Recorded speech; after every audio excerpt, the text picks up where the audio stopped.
Aloitamme matkamme Tallinnasta, jonne saavuttiin laivalla jo edellisenä iltana. Laivalla vietetyn illan ja perusteellisen meriaamiaisen jälkeen bolttasimme itsemme Baltiaamille. Kauppahallista vielä vähän evästä matkaan ja sitten, kuten Toni Montanan laulussa lauletaan, kiskot vievät etelään. Vanha nainen katsoo eissään miestä vetelää.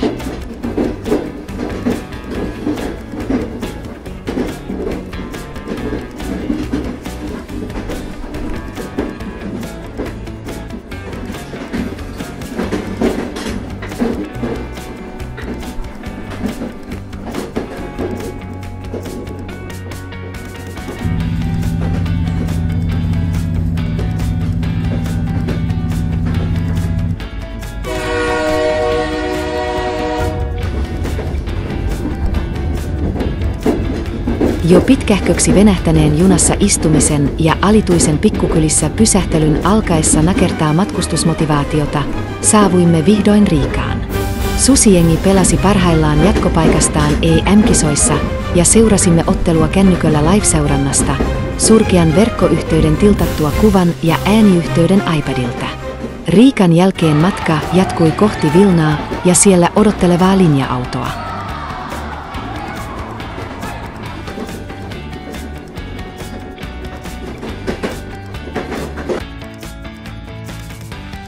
Bussi lähti puolilta äin joltain vilnalaiselta sivukadulta ja oli viimeistä istuinta myöten täynnä. Kroppaa likoon ja gasellimaisesti luikahtaen omalle paikalle, jossa sitten istuttiin kuin Stephen Hawking tuolissaan, liikkumatta ja hiljaa.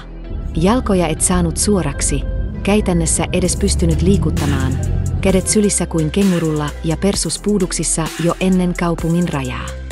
Alkoi tuntua virheliikkeeltä koko touhu, kun tiesi, että kärsimysten tietä olisi edessä vielä rutosti.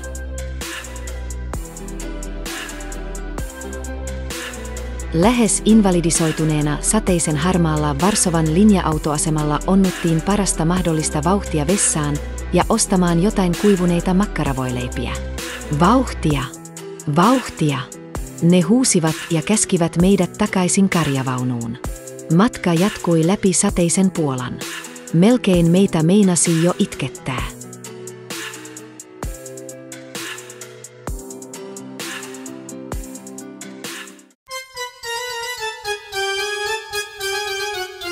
Hankalaa oli samaan aikaan myös toisaalla. Nerfi ilmoitti jo matkaa suunniteltaessa, ettei todellakaan aio reissata bussilla. Hän otti suoran 2 tunnin lennon Helsingistä Prahaan, mutta oli raukka joutunut heräämään jo kukonlaulun aikaan ja oli aamupalakin jäänyt vähän laihanlaiseksi ja väsytti vietävästi raskas matkanteko.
Onko ilo? Kesken kaiken.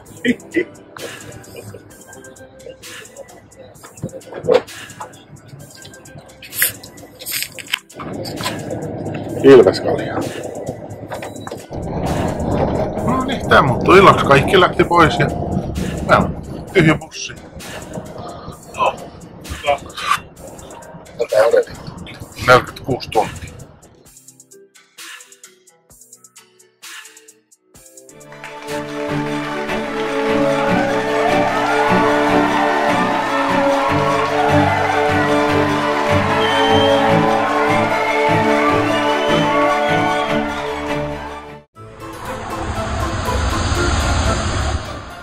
Tämä on meidän kyökki.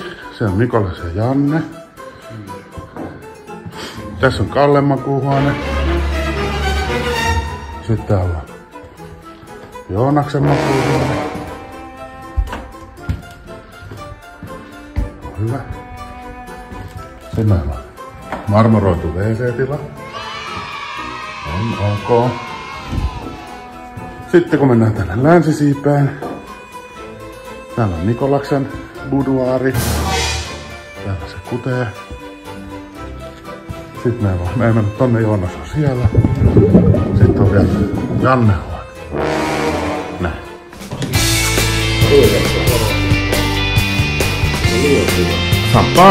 Sitten se itse katsoo kaikki urheilua ja sitten se kuitenkin, jos tuloksesta ei miellytä, niin ne on aina niinku kiksattu. Tää on kyllä niin.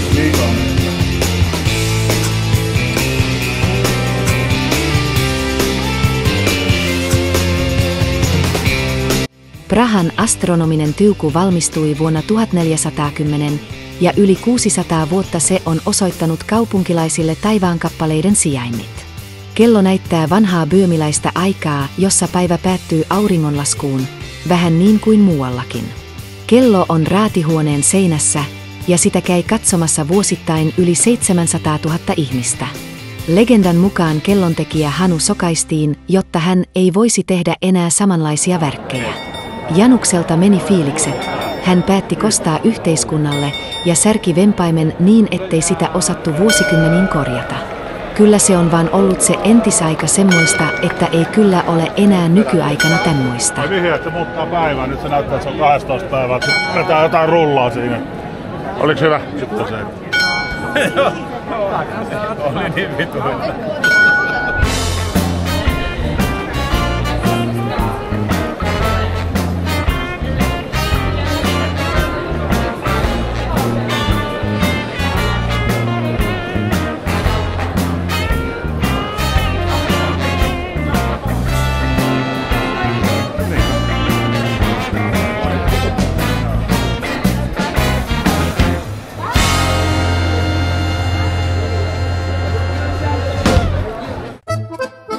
Räätäli Jakub Pinkas perusti huhtikuussa 1843 pubin kuultuaan Pilsenin kaupungissa pannusta uudentyyppisestä oluesta. Tätä uudentyyppistä pohjahiivaolutta hän oli ensin jaellut kaupunkilaisille ilmaiseksi, ja kun suosio kasvoi ja tätä uutta ihmettä haluttiin aina vain lisää, ei Jakubilla ollut muuta vaihtoehtoa kuin jättää räätälin hommat ja ruveta kyykpariksi. Hyvälaatuinen ja raikas olut kasvattivat Pinkasusta vilkkaan kohtaamispaikan, aikansa sosiaalisen ja poliittisen toiminnan keskuksen. Homma alkoi kulkea kuin rasvattu flamenco. Vähän vaatii leipää. Onneksi tuli reikä.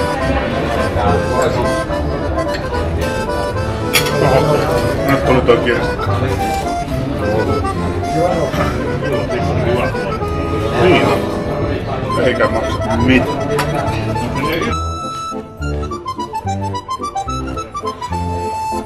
Raikkaan ja aromikkaan oluen lisäksi Pinkasu tarjoilee herkullisia ja perinteisiä tsekkiläisiä herkkuja kuten makkaroita, kulassia ja leipädumplingeja. Mikä muuten oli tuo raikas pohjahiivauutuus, johon Jakub Pinkas aikanaan niin kovasti ihastui? No sehän oli tietenkin Pilsner Urquell. Pinkasu onkin ehkä kaikkein parhaiten tullut tunnetuksi siitä, että se oli maailman ensimmäinen ravintola, josta tuota tsekkioluiden helmeä sai suoraan hanasta. Alkuperäinen oluthana löytyy edelleen ravintolan kellarista.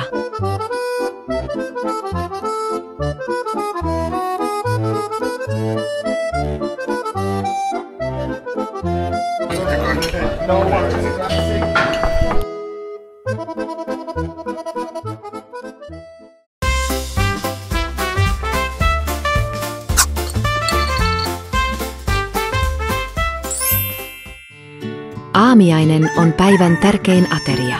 Päätimme tehdä elämäntaparemontin ja jättää alkoholin, tupakan, suolan, sokerin ja rasvan. Kaiken muun poistimme tämän aamun ruokavaliosta. Uusi päivä avattiin hieman pilvisessä Prahassa läheisessä Ales Kamarades kahvilassa. Omeletteja, makkaroita, papuja, leipää, kananmunia valmistettuna eri tavoin, kahvia ja keemparia tuoremehulla. Päivän suunnitelmana oli lähteä käymään junaravintolassa ja käydä aistimassa tunnelmia myös legendaarisessa U-Flekussa. Aamiaisen päälle vielä kierros korttia ja valmistautuminen päivän haasteisiin.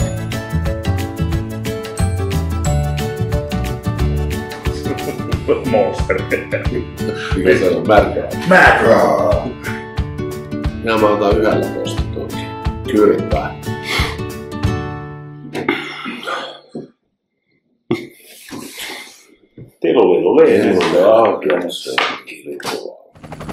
Prahan keskustassa kaiken maailman konduktöörejä, pikku bolshevikkeja ja muita junan tuomia palvelee rautatieravintola Vytopna. Se on hämmentävä kokonaisuus ruokaa ja juomaravintolaa, panimoa, rautatiemuseota ja pienoisrautatieharrastusta. Ravintolassa on reilut 900 metriä raiteita, jotka kuljettavat syötäviä ja juotavia ympäri ravintolaa läpi salien, tunnelaiden, siltojen ja maisemien. Noin 35 masinkaa, eli mallijunaa kuljettaa henkilökunnan järjestelmään syöttämiä tilauksia. Ohjausjärjestelmä reitittää junan oikealle pöytäasemalle ja hoitaa vaihteet sekä siltojen nostot tai laskut automaattisesti. Asiakkaat voivat lisätä tyhjiä astioita junien kyytiin, jolloin tiskit palautuvat pois pöydistä. Juna on oikea tekniikan ihme eikä mikään virkkuukoukku. Kokemuksena asteikolla 1–2 on Vytopna selkeästi 2.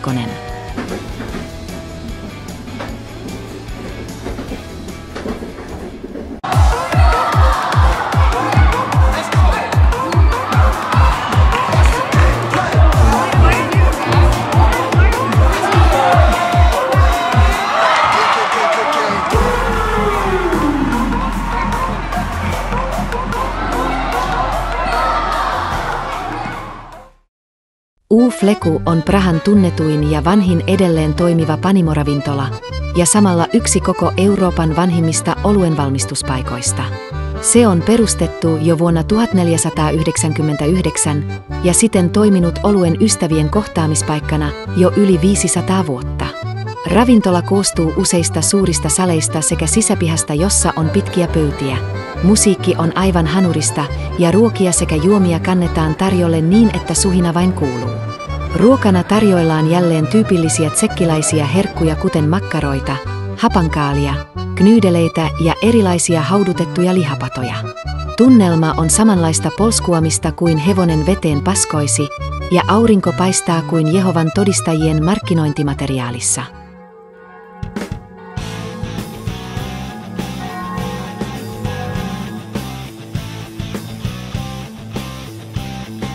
Viimeiseen aamuun lähdettiin ravitsevalla ja terveellisellä aamiaisella, joka nautittiin kirjakauppa-antikvariaatin ja kahvilan suloisessa yhdistelmässä. Tarjolla oli jokaiselle jotakin: Full English Breakfast, German Farmers Breakfast, The Lumberjack. Laastia temppeliin ja sielu irti ruumiista, olihan sunnuntajaamu. Aamiaisen jälkeen vähän kuille liirailemaan ja merkkaamaan reviirit paikalliselle torille. Turuilla ja toreilla käyskentely rauhallisena sunnuntajaamuna antaa matkailijalle paljon. Tapaa paikallisia ihmisiä, näkee maataloustuotteita, voi aistia paikallisia tuoksuja ja ennen kaikkea sielu saa rauhassa palata ruumiiseen. Täällä ei rehellisen ihmisen tarvitse juosta. Kun Kalle 2 jääpallaa.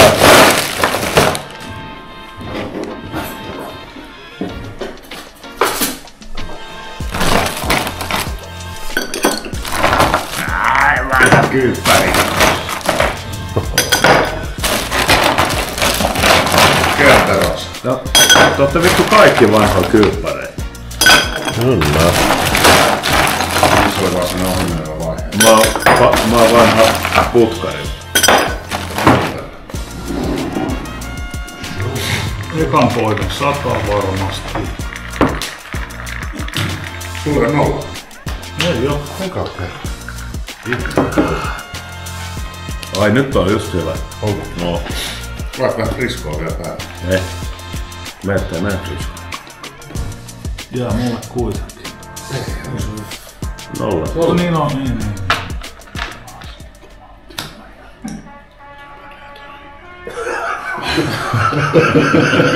Suunniteltiin. Kaikkea sun tekee, eteen vaan vittu. Itseluottamusta valaa oikein.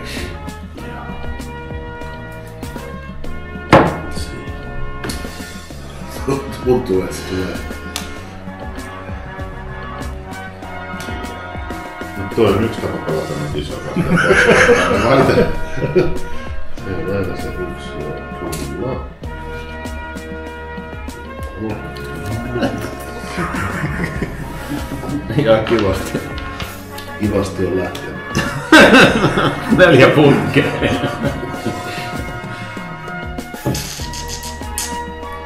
Sitten aina kun menee 1 tai 2 vituksi, sit miettii, että nyt mä otan silleen, ettei aina. Nyt otan palmon päälle.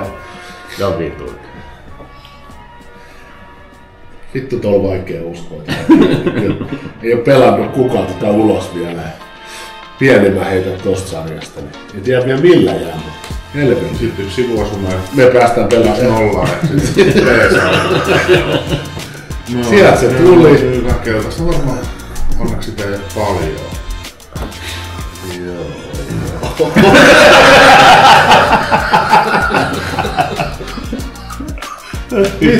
Mitä? Et voit niinku... Et voinut muuta kuin... Kokeillaan toisinpäin. Olisiko nuo keltaiset pelattu nyt pois? Niin, et sä jäät sillä sitten. Et kun te saatte päästä niinku sivuasemasta pelaamaan. Toki voi nollata jonkun ja sitten pelata. Tai sit kaikilla on yksi keltainen. Sulla on 8 ja 9 keltainen. Ne oli hyvät ne 8 ja 9 keltaiset. Viimeisen päälle.